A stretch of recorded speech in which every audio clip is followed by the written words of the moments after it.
Hello and welcome back to Spearman Studios, and today is my birthday! Woo! I'm 22! And guess who else's birthday is today? Hellboy. Yeah, so Hellboy's sort of anniversary is also my birthday, so he's turning 25, which makes him older than me, which I want to punch his face out. But that's a different story. Today we're going to be talking about the 2004 adaptation by Guillermo Del Toro, and talk about some of the origins behind it, as well as give my thoughts on it. So here's voiceover me with a summary of the history behind this movie in relation to comic books and comic book movies. Hellboy is the creation of writer-artist Mike Mignola, who is also known for Gotham by Gaslight. Premiering in Dime Press number 4 in March of 1993, Hellboy was adopted well by fans of Dark Horse Comics. For years since then, the possibility for a movie had been in and out of Hollywood. This was until a little-known movie wrecks the world, and that would be Blade. Blade was one of the first of many of turn-of-the-century superhero films that launched a now nearly 3-decade reign of genre filmmaking. Following Blade's success, X-Men and Spider-Man took up the spotlight and launched a new generation of comic book fans. So how does this all fit with Hellboy? Simple, Blade 2. Little do people realize that Guillermo Del Toro did a comic book film prior to Hellboy, and Blade 2 was that film. That helped put the famous director on the map. So naturally, studios thought that Del Toro should be a good fit for an admittedly atmospheric, dark, and folkloric horror action comic book. Hellboy was widely released on April 2nd, 2004. It was a loose adaptation for sure, and it was in the same year as Sam Raimi's Spider-Man 2. Unfortunately, because at the time, Hellboy wasn't a big name of a character as Spider-Man, the film ultimately made $100 million. Compare that to Spider-Man 2, which made almost $800 million. Now, compared to the budget of Hellboy, it actually almost made all of its money back, including the marketing.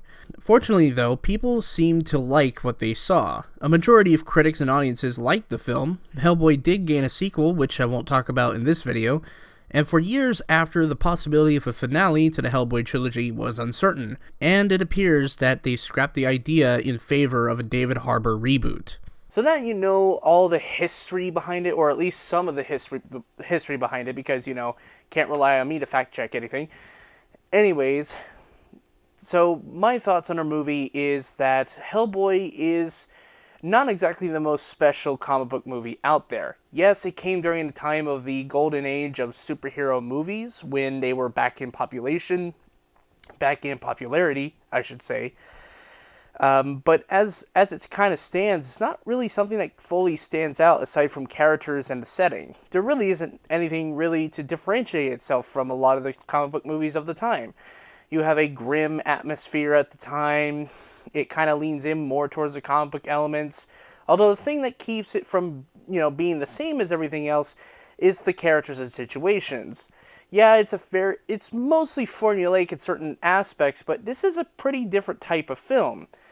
I mean, considering the fact that Hellboy, being played by Ron Perlman, which, by the way, is perfect casting, I should might add, this is a movie whose plot is very simplistic. It's a plot that says, hey, you know how superheroes are not exactly, or mostly kind of squeaky clean? Let's make a superhero who is kind of an asshole to everyone, but overall is a good guy, at least. And that's kind of what we get with Hellboy. Hellboy is that kind of movie for a character like Hellboy. The movie takes place in, well, I'll say it, the 2000s. And the BRPD is hiring a brand new sort of security officer sort of person, a person who will help keep the business running when its former associate passes away, who happens to be the adoptive father of Hellboy himself.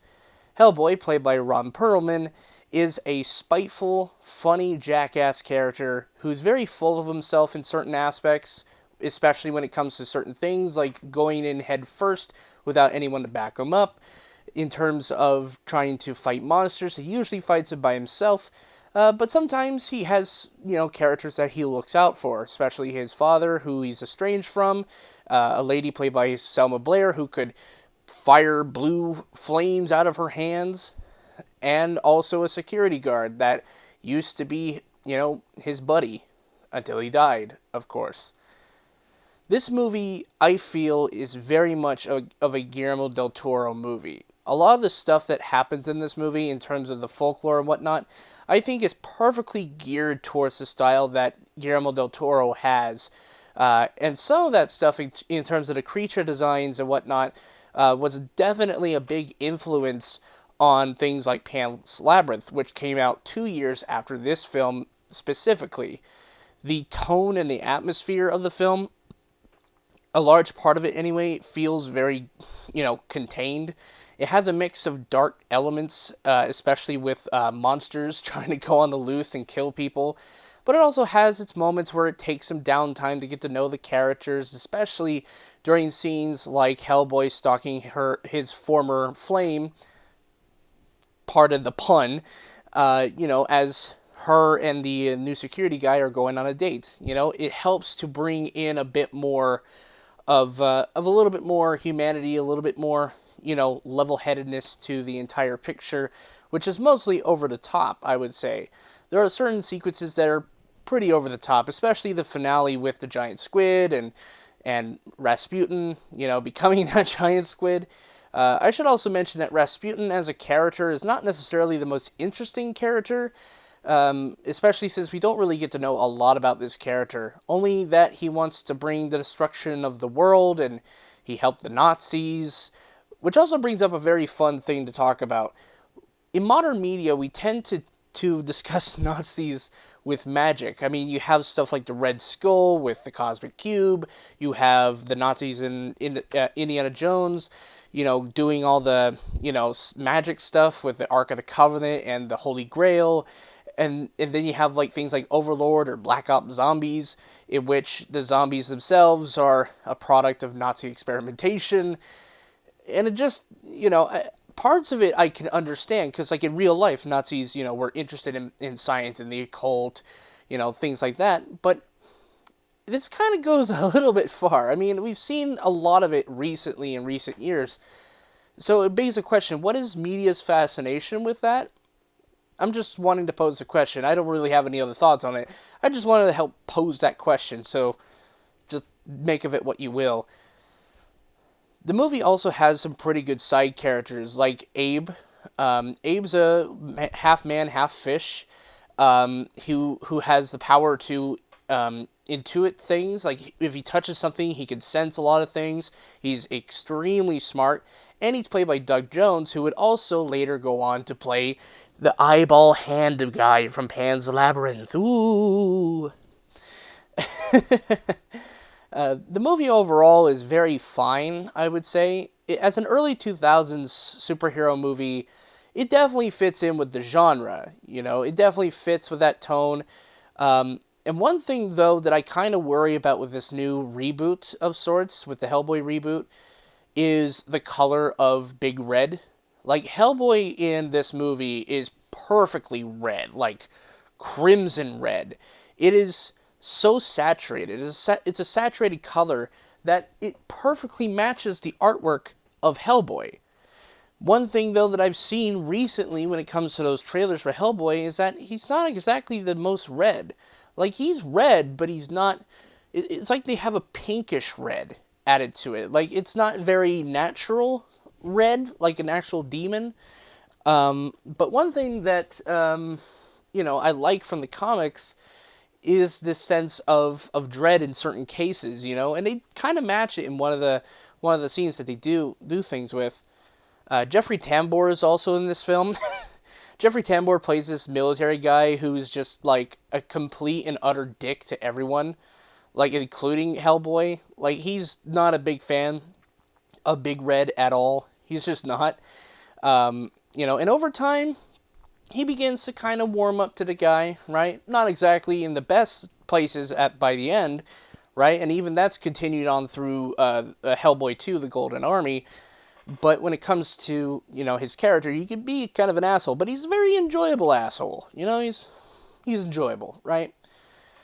Hellboy, if I had any problems with Hellboy, I would say that part of it, in terms of the pacing, kind of slows down.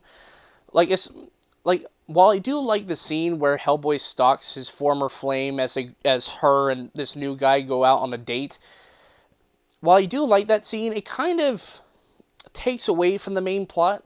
Like, you have a villain who's trying to take over the world with all these giant monsters, and we're actually just halting that plot progression for this side story, which is a little bit of an uneven pace, right? I think it should have been integrated a little bit more and just have it be a little bit fleshed out.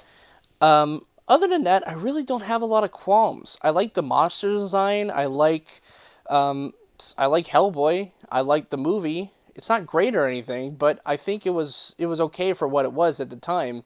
And as an adaptation, I don't really have a lot really to say because I've only read that one specific comic.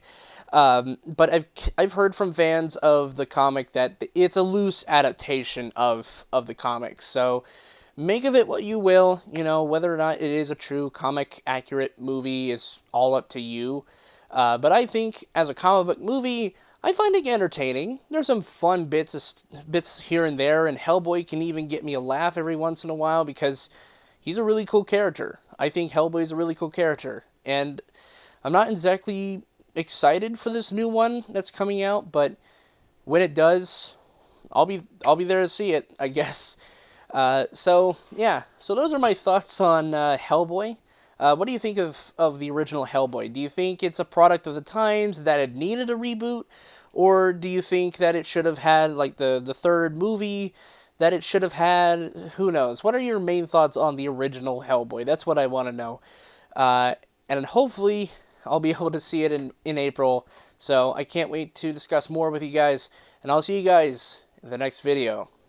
Peace.